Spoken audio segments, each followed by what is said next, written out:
Bonjour, je suis Catherine Dehaye. J'ai été présidente de la commission d'éthique pendant plusieurs années de l'hôpital de Montfavet et nous avons organisé un colloque sur la peur. Nous avons eu la chance que les actes du colloque soient publiés par Chance Sociale et je vais vous en parler afin de vous présenter cette publication.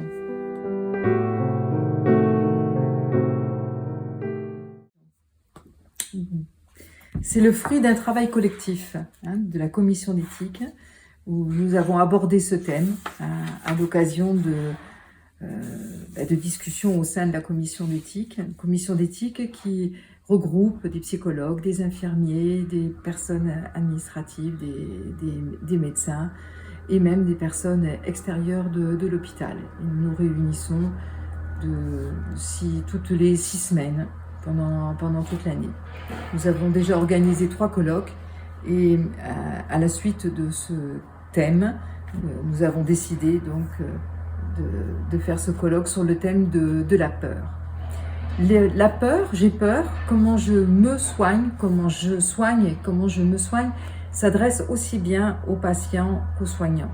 Nous avons pensé qu'au sein de l'hôpital psychiatrique, tous les agents, quelle que soit leur place, étaient concernés. De cette manière-là, nous avons aussi structuré notre recueil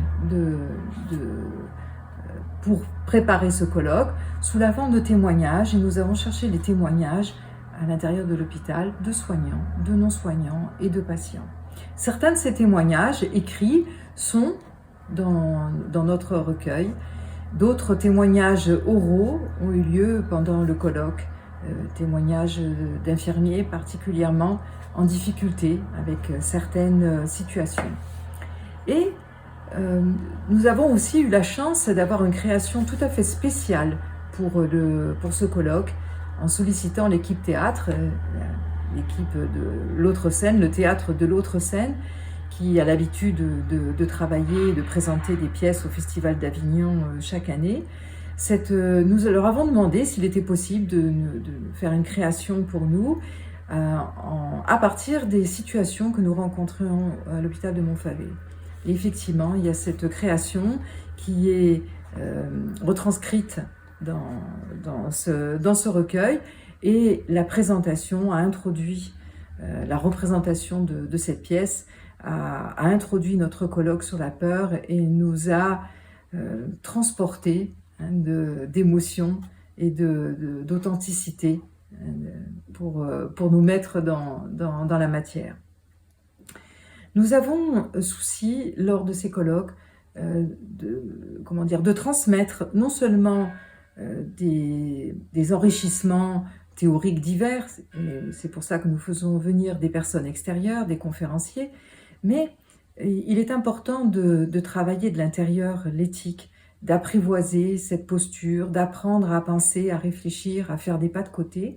Et c'est ainsi que nous avons fait ce colloque avec des tables rondes où on travaille en petits groupes sur des ateliers Word Café et où nous avons pu, à partir de différents thèmes, en quoi la reprise d'autonomie du patient peut-elle faire peur, par exemple, et chacun pouvait s'exprimer. Chacun donc est actif, participatif et s'engage dans un petit groupe, dans sa parole et s'écouter les uns les autres, c'est déjà une manière de faire de l'éthique.